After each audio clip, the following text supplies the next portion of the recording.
This radio is a perfect example of one I've talked about. I've talked about this to a lot of collectors and other people, and even in my other videos, I said it before and I'll say it again. When you run across a radio that for its year is too good to be true condition, there's a reason for that. It probably never worked right, or it failed very soon into its lifetime. That was the case with this radio. This is a 1966 RCA Victor, USA-made AM transistor portable, in packing crate showroom condition. And I've never seen one of these that all of the chrome plating is intact on the grill. None of it's missing. There's no finger scratches on the aluminum around where the knobs where you would normally find it from use. These were a good radio. They had vernier tuning.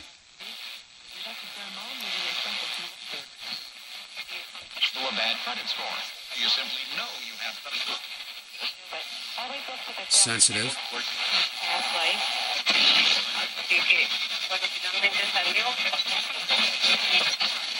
Troponin, which is a cardiac-specific enzyme, only found. This is an 8-transistor design, and a very popular one. What was wrong with this radio?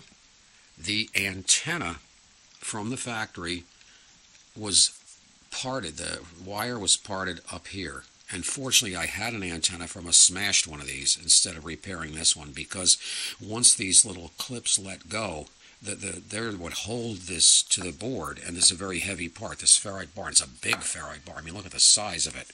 The thing's got to be 4 or 5 inches long. But these radios here were very popular. The chassis itself, the design of it. I'll show you another example of this radio, which is the more common one. Would be this one here. This one here is the same basic chassis. This is the more common one, the one you're more apt to find. They made them from 1964 to 1966. Matter of fact, this is a 1964 and this is a 1966. This does not have vernier tuning. It has a regular standard tuning, regular direct drive tuning. But this one is the better one with the vernier tuning. The other thing that they did with these, which they made use of, was the center tapped speaker, where they were able to eliminate the output transformer and use the speaker as the output transformer. And right away you notice, because the speaker has 3 terminals on it. The capacitor across the speaker is to stop oscillations, things like that.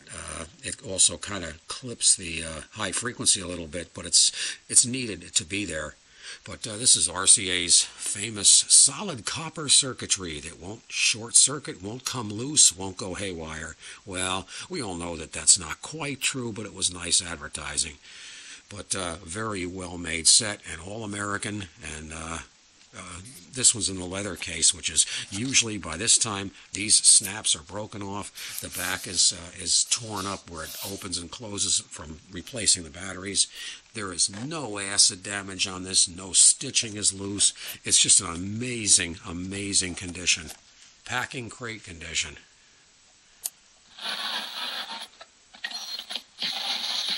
Welcome to Ask the Chief Information Officer on Federal News Radio. Very good playing radio. It was and as I say, it was popular because it was such a good radio. But as I said before, when these things are in such good condition and show no wear, it's probably because they failed very quickly into their life, and that's what the case was with this one. So anyway, that's it.